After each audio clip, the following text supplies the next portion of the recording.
السلام علیکم ورحمۃ اللہ وبرکاتہ۔ یقیناً اللہ نے تمہاری مدد کی بہت سی جگہوں میں، اور حنین کے دن جب تمہاری کثرت نے تمہیں خود پسند بنا دیا، لیکن وہ تمہارے کچھ کام نہ آئی اور تم پیٹھ دے کر بھاگ اٹھے۔ پھر اللہ نے اپنی سکینت اپنے رسول پر اور ایمان والوں پر نازل کی اور کافروں کو سزا دی، اور یہی کافروں کا بدلہ ہے۔ پھر اس کے بعد اللہ مہربانی فرماتا ہے جس پر چاہتا ہے، اور اللہ تعالیٰ بے حد بخشنے والا، نہایت رحم کرنے والا ہے۔ محترم بزرگوں، بھائیوں، عزیزوں، نبی کریم صلی اللہ علیہ وسلم مکہ مکرمہ سے رات کے اندھیرے میں نکلے۔ اللہ تبارک و تعالیٰ نے مدینے والوں کے لیے یہ سعادت رکھی ہوئی تھی کہ وہ نبی کریم صلی اللہ علیہ وسلم کی نصرت کریں، آپ کی مدد کریں۔ تو کئی جنگیں ہوئیں، جن میں بڑی بڑی جنگیں بدر تھی، احد تھی، خندق تھی۔ اس کے بعد اللہ کے رسول صلی اللہ علیہ وسلم نے فرمایا اب یہ لوگ مدینے پر چڑھ کر نہیں آئیں گے، اب ہم ہی ان پر حملہ کریں گے۔ تو نبوت کے ہجرت کے 6 سال نبی صلی اللہ علیہ وسلم عمرے کے لیے گئے۔ تو عمرہ تو اس سال نہ کر سکے، لیکن صلح ہو گئی 10 سال کے لیے۔ اگلے سال آپ نے عمرہ کیا 7 ہجری میں۔ 2 سال بمشکل کفار نے اس عہد کو نبھایا، پھر اس عہد کو انہوں نے توڑ دیا۔ تو نبی کریم صلی اللہ علیہ وسلم 10,000 کا لشکر جرار لے کر، جو شخص رات کے اندھیرے میں نکلا تھا چھپ کر، دن کے وقت 10,000 مجاہدین کے ساتھ مکے میں داخل ہوا، اور اللہ تعالیٰ نے مکے کو فتح کر دیا، جو اس سے پہلے کوئی فتح کر نہیں سکا تھا۔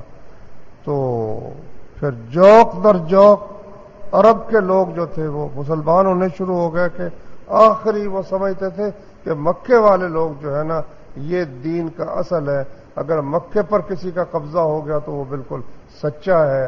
تو اللہ تعالیٰ نے نبی کریم صلی اللہ علیہ وسلم کو یہ سب سے بڑی فتح بھی عطا فرما دی۔ تو قبیلوں کے قبیلے خود بخود ہی تابع ہو گئے رسول اللہ صلی اللہ علیہ وسلم کے۔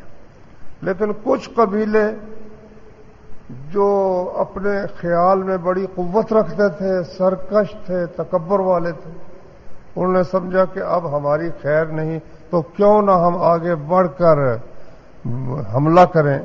چنانچہ مکے کے قریب ہی جو طائف کا علاقہ تھا، وہاں ثقیف اور حوازن 2 قبیلے رہتے تھے، بڑے زبردست طاقت والے، اور ان کے ساتھ بنو سعد بن بکر، جس قبیلے میں رسول اللہ صلی اللہ علیہ وسلم نے دودھ پیا تھا، وہ قبیلہ اور کچھ اور قبیلے بھی ان کے ساتھ مل گئے۔ نبی کریم صلی اللہ علیہ وسلم کو اطلاع ملی تو آپ نے بھی تیاری شروع کی، اور ان کا عوف بن مالک ان کا سردار تھا۔ عوف بن مالک نے اپنی قوم کو یہ حکم دیا کہ سب کے سب اپنے عورتیں بھی ساتھ لے کے چلنا ہے، بچے بھی ساتھ لے کے جانا ہے، اپنے اونٹ اور بھیڑ بکریاں بھی ساتھ لے کے جانا ہے۔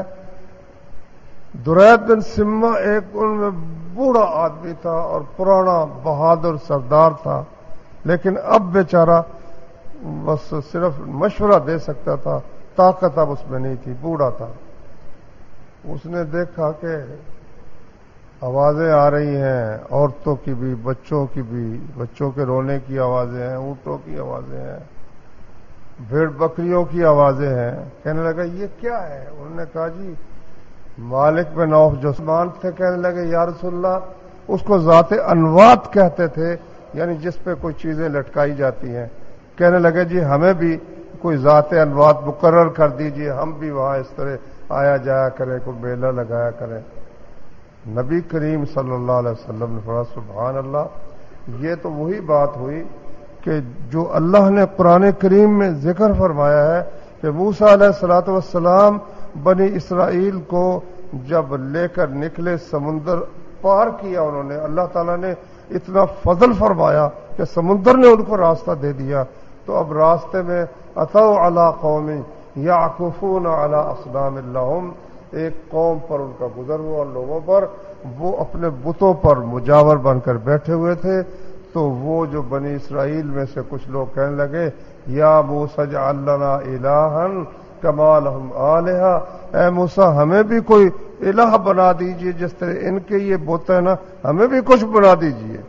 قال انکم قوم تجہلون، موسیٰ علیہ السلام نے کہا بڑے ہی جاہل لوگ ہو، جس اللہ نے تمہیں فرعون سے نجات بخشی، تمہارے بیٹے ذبح کرتا تھا، تمہاری عورتیں وہ زندہ رکھتا تھا، اب تم جو ہے تو قال اغیر اللہ ابغیکم الہا، میں اللہ کو چھوڑ کر تمہیں اور الہ دوں؟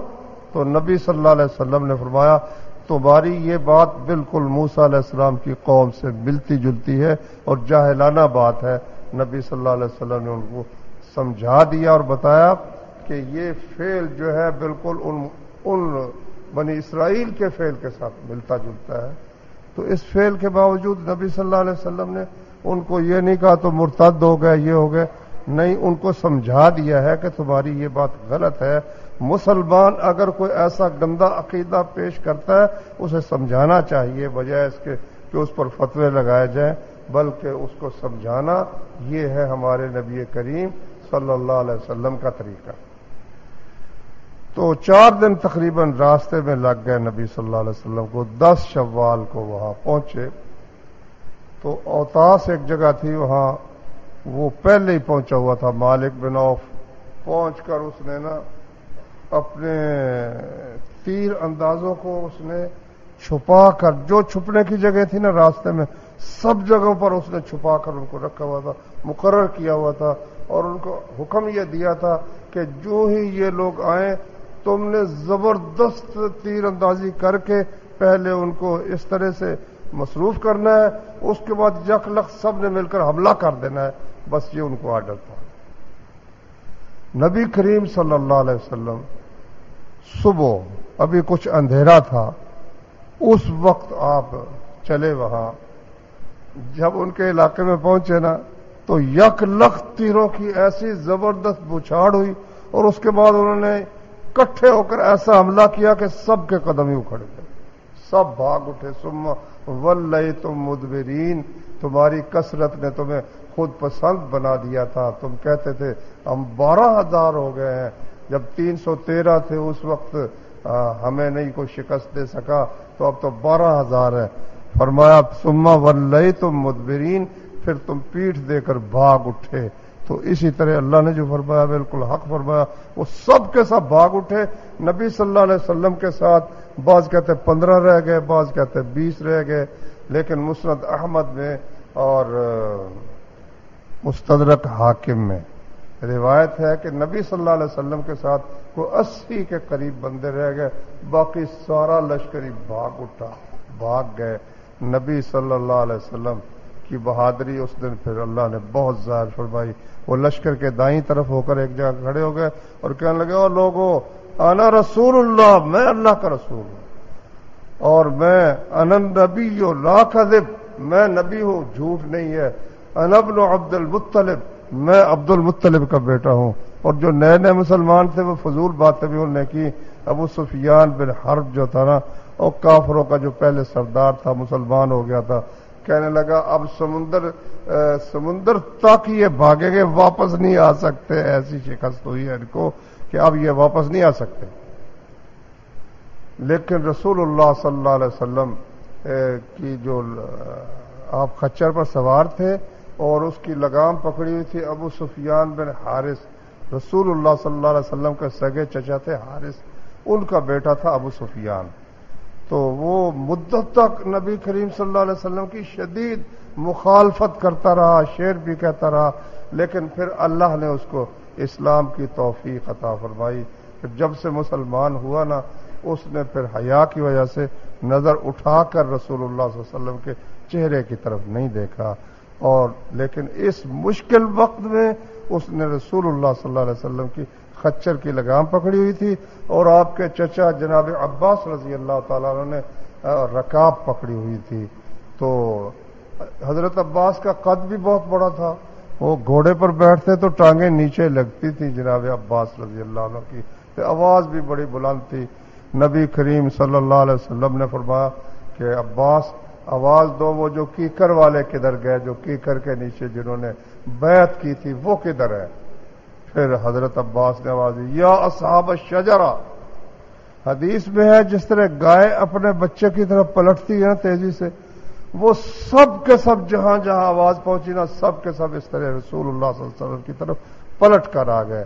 اب اللہ کے رسول کی بہادری دیکھو نا کہ ایسے موقع پر تو چھپ جانا ہوتا ہے کہ دشمن کو پتہ نہ چلے، لیکن آپ کہہ رہے ہیں انا النبی لا کذب، لوگوں میں اللہ کا نبی ہوں، اس میں کوئی جھوٹ نہیں ہے، اور پھر اپنی خچر کو دشمن کی طرف بڑھاتے ہیں، اور ابو سفیان بن حارث اور عباس اس کو روکتے ہیں، آگے جانے سے کچھ روکتے ہیں۔ پھر نبی صلی اللہ علیہ وسلم نے چھلانگ لگائی، نیچے کھڑے ہو کر آواز دینی شروع کی، انا النبی لا کذب انا ابن عبد المطلب، میں نبی ہوں، کوئی جھوٹا نہیں ہوں، اور میں عبد المطلب کا بیٹا ہوں۔ اور جب عباس رضی اللہ عنہ نے آواز دی، یا اصحاب الشجرہ، او درخت کے نیچے بیعت کرنے والوں، تو وہ سب کے سب پلٹے، اونٹوں پر جو سوار تھے انہوں نے اونٹوں کو موڑا، جو نہیں مڑا اونٹوں کو بھی تو تیر لگے تھے تو وہ بھاگتے جاتے تھے، انہوں نے چھلانگیں لگائیں، اپنی تلواریں اور جو تیر تھے اور اسلحہ تھا وہ لے کر پیدل ہی رسول اللہ صلی اللہ علیہ وسلم کی طرف اکٹھے ہو گئے۔ پھر نبی صلی اللہ علیہ وسلم نے فرمایا کہ اب آواز دو، او انصار کدھر ہو؟ پھر انصار کو آواز دی، پھر سارا لشکر ادھر تھوڑا تھوڑا کر کے سب کا سب اکٹھا ہو گیا، اور ادھر وہ بھی جو تھے جمے ہوئے تھے۔ نبی صلی اللہ علیہ وسلم نے جب دیکھا دونوں طرف سے شدید لڑائی شروع ہو گئی، فرمایا الآن حمی الوطیس، اب میدان گرم ہوا ہے، دونوں طرف سے شدید لڑائی شروع ہو گئی۔ تو اللہ نے فرمایا ثم انزل اللہ سکینتہ علی رسولہ، پھر اللہ نے اپنی سکینت رسول پر بھی نازل کر دی، وعلی المؤمنین، ایمان والوں پر بھی نازل کر دی۔ مسلمان ماشاءاللہ جم گئے، لڑائی زبردست شروع ہو گئی۔ پھر رسول اللہ صلی اللہ علیہ وسلم نے مٹی کی ایک مٹھی پکڑی اور پھینکی، فرمایا شاہت الوجوہ، یہ چہرے بگڑ جائیں، اللہ کرے یہ چہرے بگڑ جائیں۔ وہ مٹی اللہ نے ان کی سب کی آنکھوں میں پہنچا دی، اور اس کے بعد پھر وہ ان کے قدم اکھڑنے شروع ہو گئے۔ اللہ نے فرمایا وَأَنزَلَ جُنُودًا لَّمْ تَرَوْهَا، اللہ نے ایسے لشکر نازل فرمائے جو تم نے دیکھے نہیں ہیں۔ پھر اللہ کی مدد، اللہ تعالیٰ نے پہلے تو سبق دیا نا کہ تمہاری کثرت کچھ بھی نہیں ہے، اگر اللہ کی مدد نہ ہو تو کثرت کچھ بھی نہیں کر سکتی۔ تو رسول اللہ صلی اللہ علیہ وسلم نے وہ مٹھی جب پھینکی اور ان کی آنکھوں میں پڑی تو اس کے بعد پھر ان کی تیزی وہ مات پڑ گئی، اور پھر ان کے قدم اکھڑ گئے اور وہ بھاگ گئے، اور اپنی عورتیں اور بچے اور اونٹ اور وہ سب کچھ جو تھا نا وہ چھوڑ کے انہوں نے راہ فرار اختیار کی۔ 3 گروہ بن گئے، ایک نخلا کی طرف چلا گیا، ایک اوتاس کی طرف چلا گیا، اور ایک جو تھا نا وہ طائف کی طرف چلا گیا۔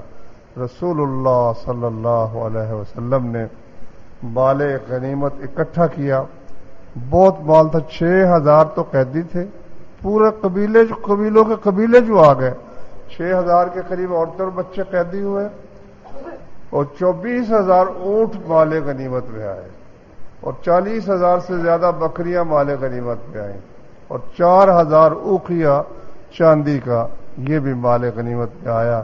رسول اللہ صلی اللہ علیہ وسلم نے ان کی نگرانی کے لیے آدمی مقرر کر دیے، اور پھر ایک لشکر بھیج دیا وہ نخلا کی طرف، ایک بھیج دیا اوتاس کی طرف، اور خود نبی صلی اللہ علیہ وسلم طائف کی طرف چلے گئے، جہاں ان کا سردار مالک بن عوف قلعہ بند ہو کر بیٹھا ہوا تھا۔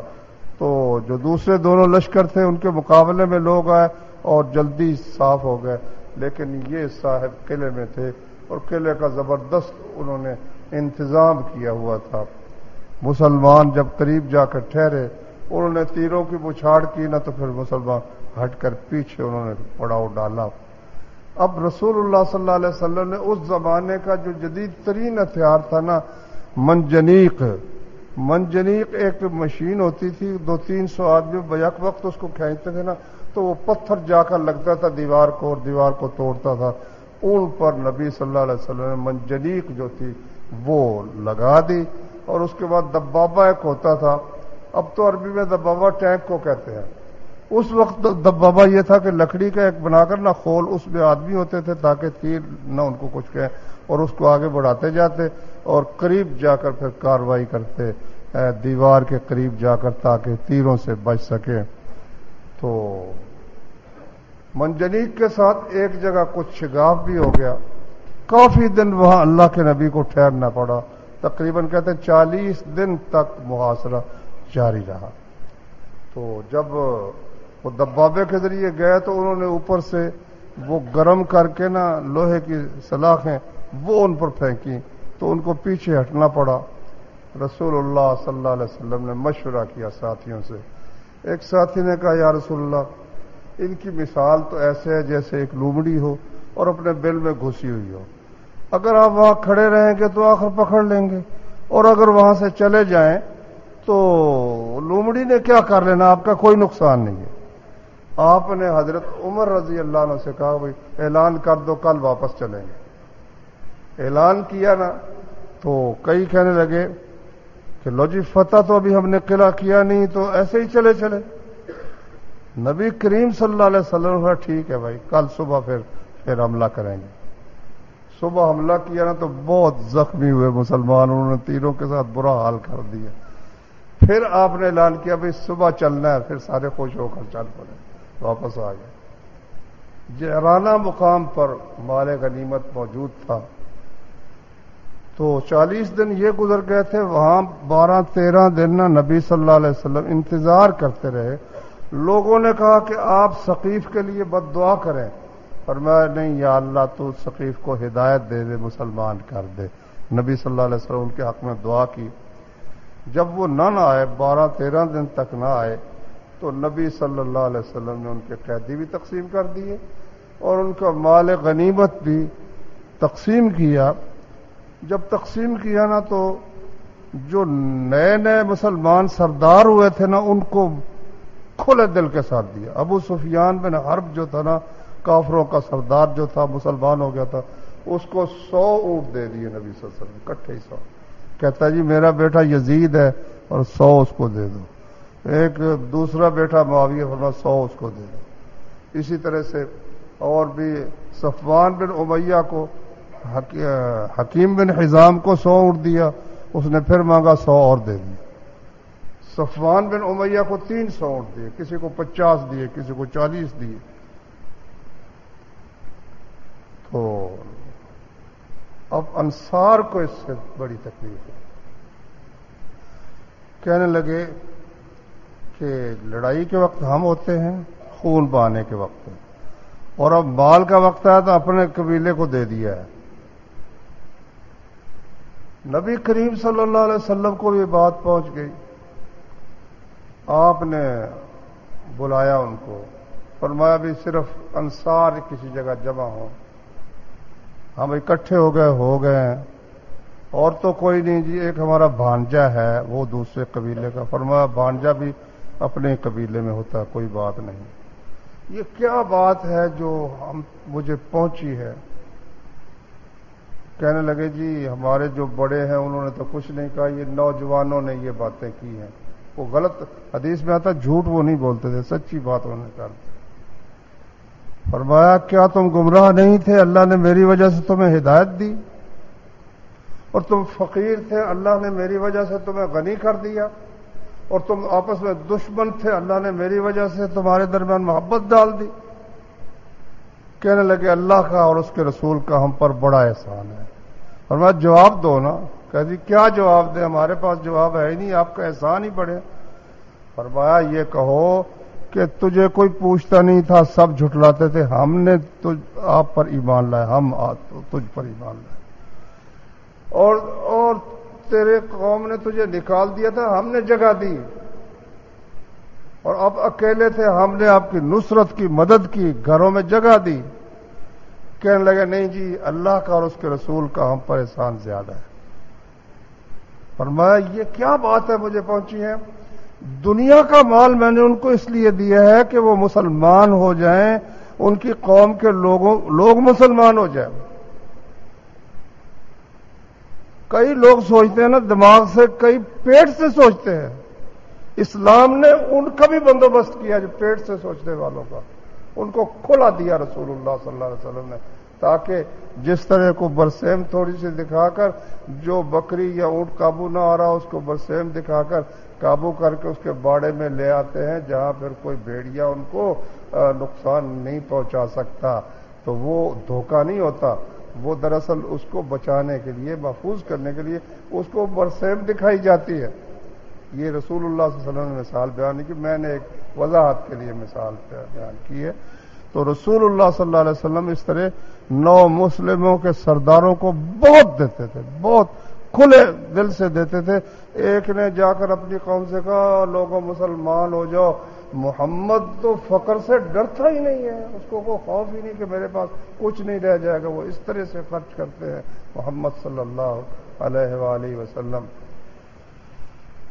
تو اس کے بعد پھر آپ نے مال غنیمت جو عام لوگوں میں بھی تقسیم کیا، ایک ایک مجاہد کے حصے میں 4 اونٹ یا 40 بکریاں آئیں، اور اگر سوار تھا تو پھر اس کے حصے میں 3 گنا یعنی 12 اونٹ یا 120 بکریاں آئیں۔ شیما نبی صلی اللہ علیہ وسلم کی بہن تھی، وہ طائف کی طرف جانے سے پہلے وہ رسول اللہ صلی اللہ علیہ وسلم کے پاس آئی، قیدی تھی۔ اس نے یاد دلایا کہ میں آپ کی بہن ہوں، کوئی نشانی بتائی، نبی صلی اللہ علیہ وسلم کو یاد آ گئی بات، آپ نے چادر بچھائی، اس کی تکریم کی، عزت کی، اور پھر اس کو عزت کے ساتھ اس کے قبیلے کی طرف نبی صلی اللہ علیہ وسلم نے بھیج دیا۔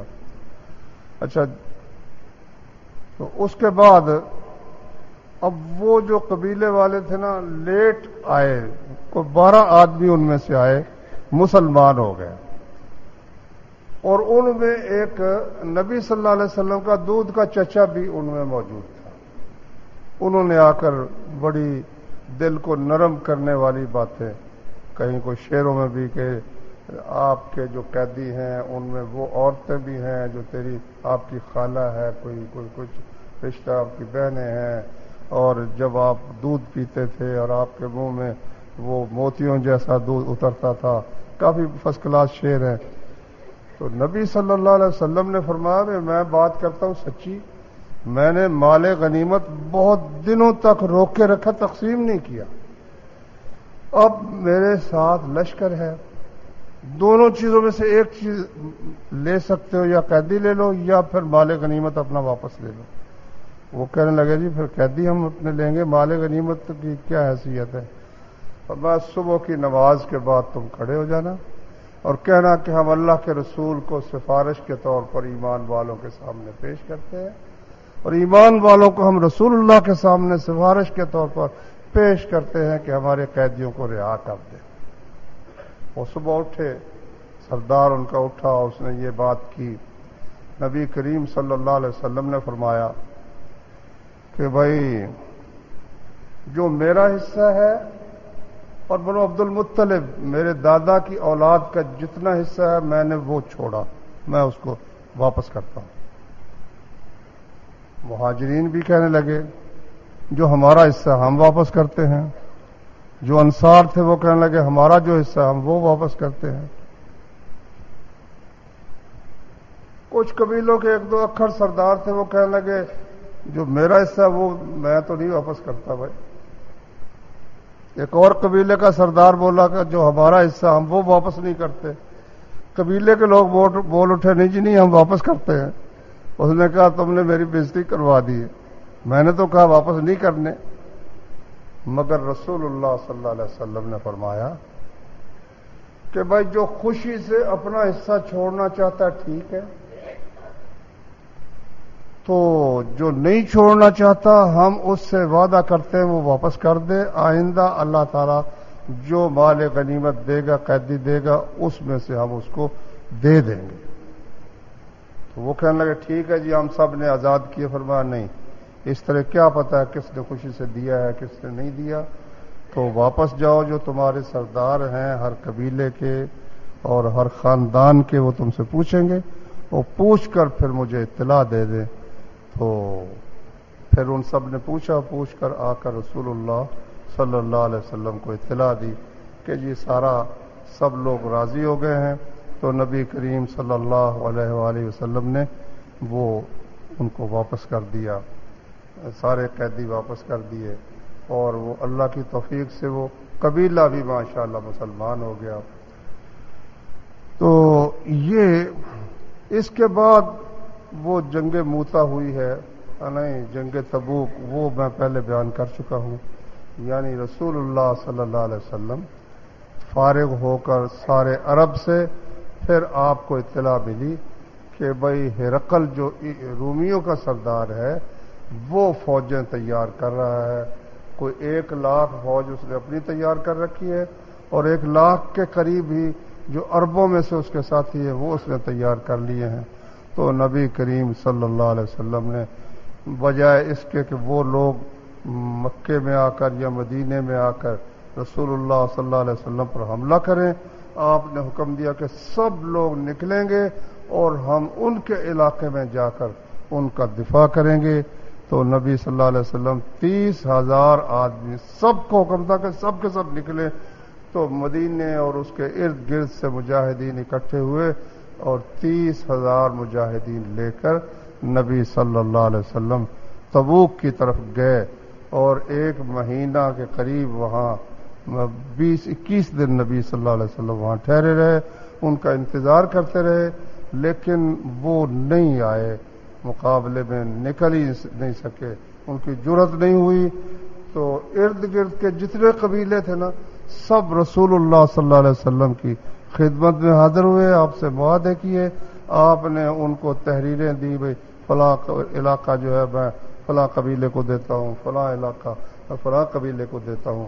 سب نے تحریریں لے کر نبی کریم صلی اللہ علیہ وسلم کی اطاعت کا عہد کیا، اور اللہ کے رسول صلی اللہ علیہ وسلم مظفر و منصور کامیاب ہو کر اللہ کی توفیق سے واپس مدینہ شریف میں تشریف لے آئے.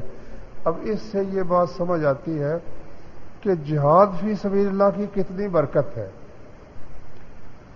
نبی صلی اللہ کہتے ہیں سلطان صلاح الدین رحمت اللہ علیہ نے کہا کہ میں نہیں جانتا کہ اسلام تلوار کے ذریعے پھیلا ہے یا نہیں پھیلا، لیکن تلوار اسلام کی محافظ ضرور رہی ہے. اور نبی کریم صلی اللہ علیہ وسلم نے فرمایا بعثت بالسیف بین یدی الساعۃ، قیامت سے پہلے اللہ تعالیٰ نے مجھے تلوار دے کر بھیجا ہے. وجعل الذلۃ والصغار علی من خالف امری، جو میرے امر اور حکم کی مخالفت کرے گا اللہ نے اس پر ذلت اور حقارت رکھ دی ہے، وہ حقیر رہے گا اور ذلیل رہے گا. تو مسلمان جب تک اس پر عمل پیرا رہے اللہ نے ان کو عزت بخشی. دیکھو اکیلے نکلے تھے اور 13 سالوں میں مکہ مکرمہ کے اندر مسلمان ہونے والوں کی تعداد کوئی 100 کے لگ بھگ تھی، 100 سے کچھ زیادہ ہوگی تھوڑی بہت. اور وہ بھی بیچارے کسی کو ابو جہل نے، وہ ایک جو لونڈی تھی بیچاری، اس کی شرم گاہ میں نیزہ بار کر اس کو قتل کر دیا. کسی کو وہ جناب ریت پر لٹا رہے ہیں، گرم ریت پر، کسی کو کھینچتے پھرتے ہیں، کسی کو کچھ کرتے ہیں. اور بیچارے مسلمان ہجرت کر کے پہلے حبشے کی طرف گئے، پھر وہ ان کو مدینے کی طرف جانا پڑا. وہاں جا کر پھر اللہ تعالیٰ نے جب اپنا وطن ملا تو اجازت دی کہ اذن للذین یقاتلون بانہم ظلموا وان اللہ علی نصرہم لقدیر. فرمایا اذن للذین، اذن اجازت دے دی گئی ہے اب قتال کی، لڑائی کی، اس وجہ سے کہ مسلمانوں پر ظلم ہوا ہے اور اللہ تعالیٰ ان کی مدد پر قادر ہے. تو پھر دیکھ لیجئے کہ جب لڑائی کا سلسلہ شروع ہوا اللہ کی توفیق سے تو بدر میں 313 نکلے، 313. احد میں وہ 1000 کے قریب تھے، جن میں سے 300 کو واپس لے گیا وہ عبداللہ بن ابی. اور خندق میں بعض روایتوں میں 3000 کا ذکر آتا ہے، بعض میں 1000 کا ذکر ہے. حافظ ابن حزم نے کہا کہ زیادہ درست بات 1000 والی ہے۔ تو چھٹے سال نبی صلی اللہ علیہ وسلم جب گئے ہیں، ہجرت کے چھٹے سال 1400 آدمی نبی کریم صلی اللہ علیہ وسلم کے ساتھ تھے، اور پھر اللہ تبارک و تعالیٰ نے یہ 2 سال میں 1400 سے لڑنے والے 10,000 کر دیے۔ 10,000 لے کر نبی صلی اللہ علیہ وسلم آئے، اور 10,000 کے بعد یہاں مکے سے جب نکلے جنگ حنین کے لیے تو وہ 12,000 ہو چکے تھے، اور یہ سن 8 ہجری کی بات ہے۔ 9 ہجری میں جب جنگ تبوک کے لیے نکلے تو 600 تقریباً کلومیٹر کا فاصلہ ہے، تو وہ 600 کلومیٹر اس زمانے میں اونٹوں پر، اور اونٹ بھی غربت کا بھی یہ حال تھا ویسے کہ ایک ایک اونٹ پر 6-6 7 آدمی باری باری سوار ہوتے تھے، لیکن اتنی بڑی تعداد وہ مسلمان مجاہدین کی ہو گئی۔ یہ سب کس چیز کی برکت تھی؟ جہاد فی سبیل اللہ کی۔ اگر وہ صرف نبی کریم صلی اللہ علیہ وسلم سے زیادہ خوش اخلاق کوئی نہیں ہو سکتا۔ کئی لوگ کہتے ہیں جی ہم دعوت کی میٹھی گولیاں دیتے ہیں، تم لوگ ان کو گولیاں مار کر ہلاک کرتے ہو۔ اللہ کے بندو 70 سال کے قریب ہو گئے میٹھی گولیاں دیتے دیتے، ہندوستان اسی طرح سے مسلمانوں پر ظلم و ستم کر رہا ہے۔ تو وہ جو نبی کریم صلی اللہ علیہ وسلم تھے انہوں نے ساتھ ہی دوسری گولیاں بھی دینی شروع کر دی تھی، اور ابھی تک ہمارا وقت ہی نہیں آتا، کہتے ہیں جی ہم مکی دور میں رہ رہے ہیں۔ سبحان اللہ، 56 ملک ہیں مسلمانوں کے، اور ابھی تک مکی دور میں رہتے چلے جا رہے ہیں۔ یہی نتیجہ ہے ذلت کا، اور پاکستان نے کچھ ماشاءاللہ تیاری کی ہے تو اللہ نے عزت بھی اسے بخشی ہے تمام مسلمان ملکوں میں۔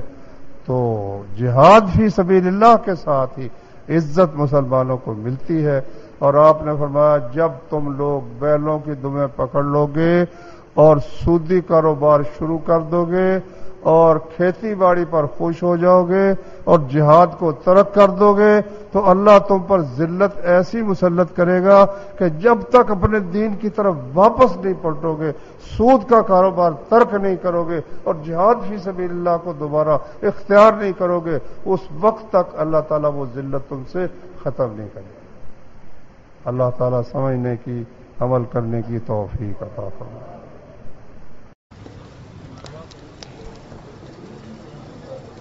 سبحانك اللهم وبحمدك أشهد أن لا إله إلا أنت أستغفرك وأتوب إليك۔